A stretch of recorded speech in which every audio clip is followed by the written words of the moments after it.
Howdy, howdy, y'all. So today we are going to just play through case 10 of the Case of the Golden Idol, purely because 10 is moderately long, but 11 is very long. So we're going to save 11 for its own video. So yeah, let's get right into case number 10. And let's see. Okay, so we have some posters talking about virtues. Let's see. I've never seen so much merit removed in a tribunal. Some mistakes are very costly. Let's see. Citizen Mr. David Graham, 1752, enforcer of the Order Party. History of infraction and obedience. Head secret compartment's office locker. Denied the existence of a secret compartment. Loyal service in low ranking position to the Order Party, 10 plus 10 merit, which implies the other two are minus 1 merit. We have this guy who is dead, apparently of no wounds. Prince of Dusk, like night, I am dark and full of terror. I do not fear love, do not make the air. When you know my name, just look for my face. Weekly Order Party of People's Tribunal number 42. 6 culprits are brought to the tribunal. Let's see, I'm going to turn off the music mainly because it is struggling to work right. From what I can hear at least, so we're just not going to have it for right now. 12:15. Each culprit's charges are evaluated and merit charges are calculated. And then each culprit's merit gets extracted. I felt in my bones I should have drunk less. Now we poor souls experience God's wrath. This tribunal is a farce. They just spread lies that my pure love is merely lust, and what do they even know about true art? Such a relief that they decided not to push any fashion charges. I hope the process is not painful. Here's the thing of beauty is the order prevail. If it were not against the first virtue, I would feel very happy. Nicholas, I'll wager you feel the new regime rewards your diligence now. So tell me why I saw you spend more than 3 shillings on new clothes after I asked you to lend me money and you said you had none more to spare. I suggest you lend me some now unless you want me to write up an official report about a 4th virtue breach, your beloved brother. We have Nicholas Maker here, record keeper of the Order of the Party. History of infraction and obedience, labeled a protocol as being on Thursday, even though it was on Wednesday. It took a double-length lunch break in the office, loyal service in the low-rank position of the Order Party. Okay. Let's see, what do we have up here? Music's my ears, Alistair, but do control your emotions. We are arbiters of the order and must never violate the first virtue. We have James Turner, arbiter of the Order Party. History of infraction. Drank a full bottle of brandy at a picnic. Kept the book Legacy of the Rose Dynasty in his study. Loyal service in a high-ranking position plus 20. And Dr. Turner, I must regretfully inform you that during your absence from party business, your senior assistant Daniel has demonstrated extreme untidiness and thus breached one of the virtues. Okay, let's see, what do we have over here? We have a list of 6 more people, which I'll look at in a minute. What are you insinuating, James? I would never breach the 4th virtue. You know damn well I keep no secrets. Dear Alistair, Arbiter, I am writing to inform you that our regiment's colonel was seen with another's wife in a potentially intimate situation. We implore you to send your agents to investigate this potential flouting the first virtue. And Alistair here slapped a sergeant in anger, listened to marching music in his manner, but loyal service are plus 20. Let's look at these ones. We have Fanger Quinn. Claimed he had no wife, has a painting depicting a naked person in his house, broke his wife's favorite teapot in anger, was observed spending a night with his neighbor's wife. Walter Keane. Flirted 3 times with different married women during the party convention, wore ridiculous headgear at 5 public events, claimed he had not betrayed High Arbiter Lazarus during his ritual ascendance, expelled from the party order. Lothar Richards. Held a dinner party a few years ago where he offered large amounts of wine to his guests, got angry during the questioning and shouted High Arbiter, revealed the whereabouts of his hiding fugitive dissident daughter Mary and her husband Peter, evaluated his plus 15 merits. Josh Bailey. Left tannery work early, drank excessive amounts of gin and strong cat, drank excessive amounts of rum at the Old Oak, Approached a married woman with an indecent offer tonight 4 times during questioning that he had done these acts. Horace Webb has not held a job since the new regime evaluated 60 instances of non-work. Claims he works in his castle helping his servants clean it, possesses 15 books kept in his private library, expressed willingness to donate his castle to the party, plus 200 merit. Gideon Bell, outrageous hairstyle, broke down 10 times during questioning, refused to start working, 5 instances of job skipping, rejected the higher upper's request to share information of a secret entrance to the castle of his cousin at Sovereign. Okay, and then over here we have the final thing. Oh, apparently not, we're still missing some information, whatever. There were worse jobs than this one. Thank goodness tobacco is not considered indulgence. Too bad literature is forbidden. I'm honored to help the party upkeep the floor of virtues. I only hope sitting here all day does not count sloth. In all truth, I would prefer storing no more than this. Here we have a newspaper. Since 1792, when it gained a majority in Parliament and liberated our government from multi-party chaos, the Order Party has worked too hard to improve society, so it's been 3 years since the previous case.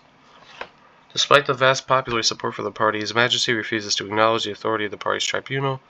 High Arbiter Lazarus Hurst has announced that in 2 months the party and its supporters will participate in a peaceful march to the King's current residence to demonstrate their virtue of moderation.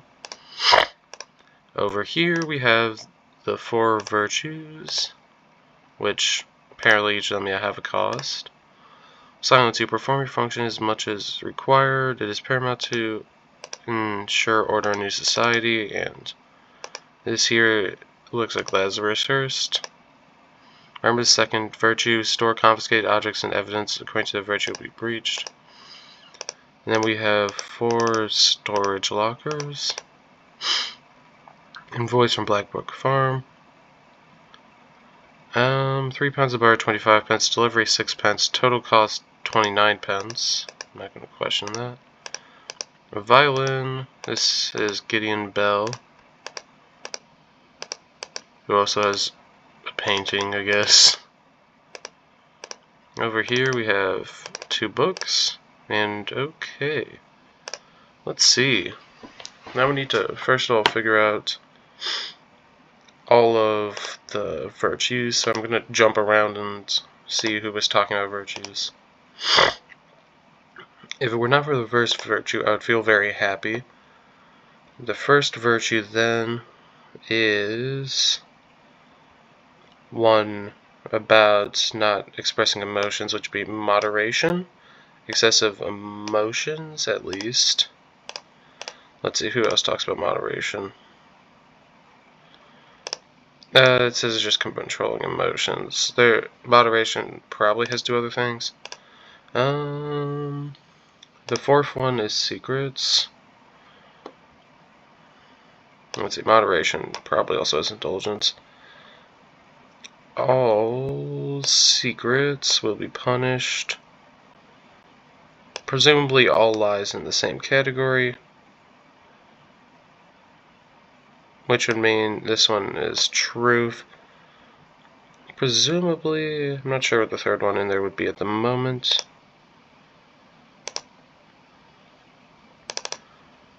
So let's see. I'm going to jump back down here so I can look at this one. Secret office. So apparently the secret one is -1 merit only, because he has a total of 8 and he has 2 things where it seemed to be lying in some sort or another. Old Nicholas here. Labeled to protocols being on Thursday, even though it was on Wednesday, took a double-length break in the lunch office. Still need to figure out what the other 2 ones are. The 2nd and 3rd virtues. Does he mention anywhere in any of these? Do any of these mention it specifically?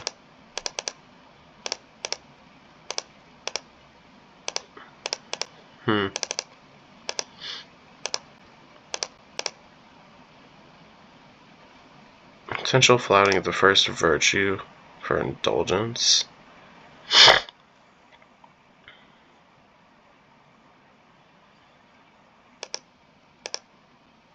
Okay, let me see. I need to go find stuff about virtues 2 and 3. Is moderation. Yeah, that's our first virtue. Sloth is one of them. Literature is considered an indulgence. So I guess literature is maybe counted as an excessive indulgence, but I don't think it would be. Remember the second virtue. Store confiscated objects and evidence according to this virtue. According to the virtue breached. In the first one, there is alcohol and drugs. In the second one, there is an incorrect payment. So let's see. Presumably, that would be something like untidiness. I'll just toss diligence in here. Untidiness, mistakes, and some third thing. In the yellow one, we have music and pictures.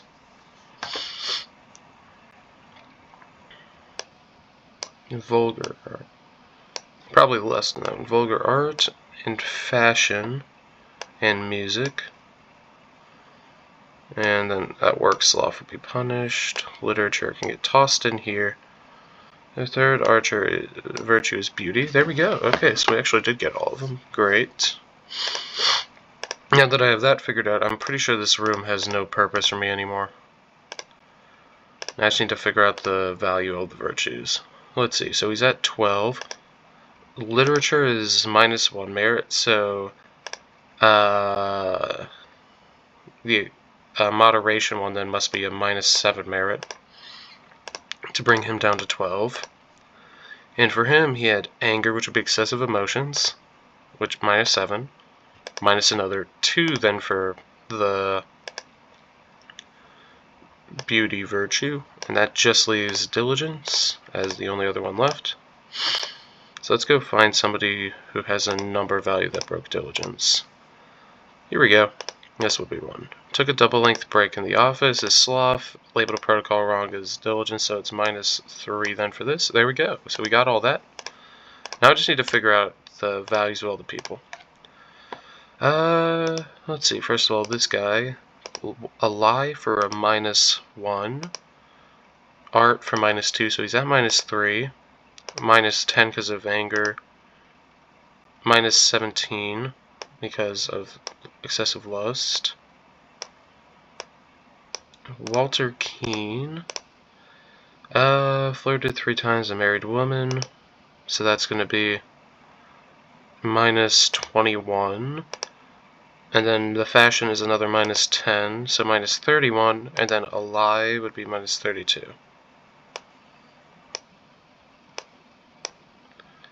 32 merit. All those ones are correct. Great.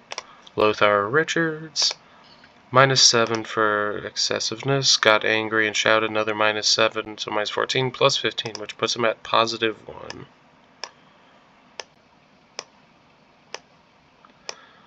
Josh Bailey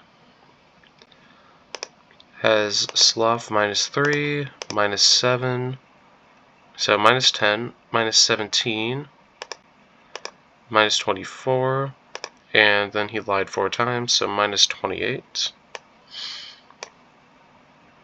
Here. There we go. Horace Webb. 60 cases of non-work, which would be 180 when counted for sloth. 15 books would put him at -195. And a lie puts him at -196. Plus 200 puts him at +4.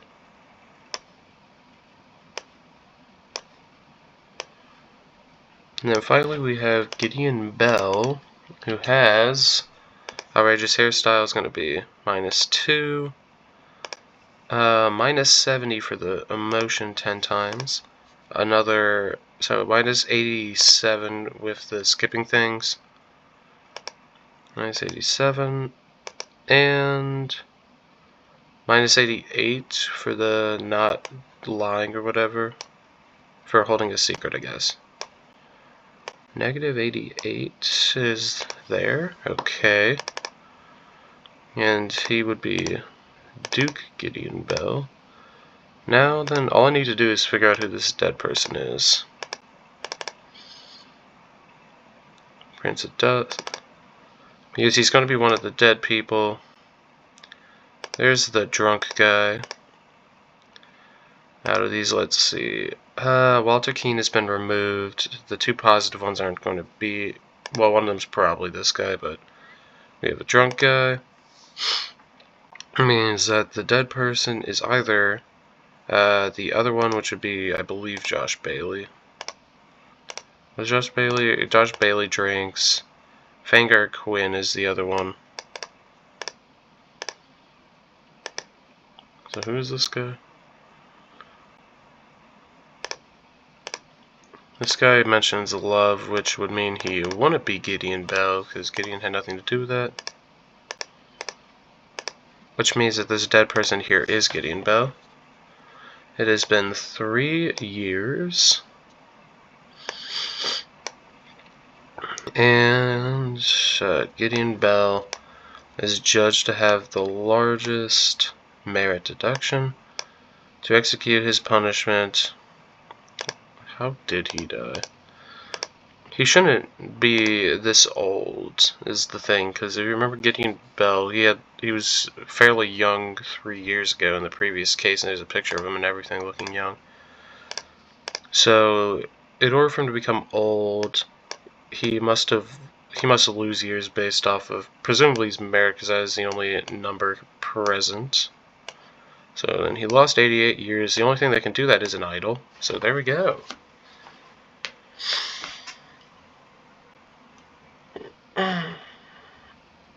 Alright.